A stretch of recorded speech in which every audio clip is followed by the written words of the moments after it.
Hello! Hi అండి. మీరెప్పుడైనా గమనించారా? మనం డబ్బులు పెట్టి డ్రాగన్ ఫ్రూట్స్ కొన్నా, ఆపిల్స్ కొన్నా దొరకని ఆనందం మన పుట్టింటికి వెళ్ళాక మన చెట్లకు కాచిన జాంకాయలు కోసుకొని తింటూ ఉంటే అబ్బా! ఎంత హ్యాపీగా ఉంటుందండి.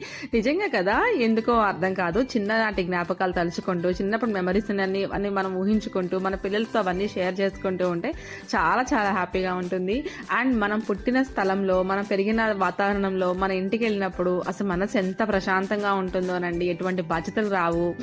రెస్పాన్సిబిలిటీస్ ఉండవు. ఏంటో ఒక ఫ్రీడమ్ లైఫ్ లాగా, ఫ్రీ లైఫ్ లాగా, ఫ్రీ సోల్ లాగా చాలా హ్యాపీగా ఫీల్ అవుతాము.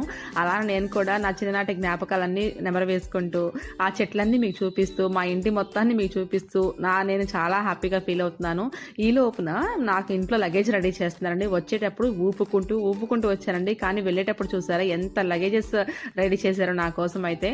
సో పుట్టింటి వాళ్ళు అన్నాక మాత్రం చేయకుండా ఏమి ఉండరు కదండి. సో నచ్చిందా? నచ్చితే కనుక తప్పకుండా లైక్ చేయండి, షేర్ చేయండి, కామెంట్ చేయండి.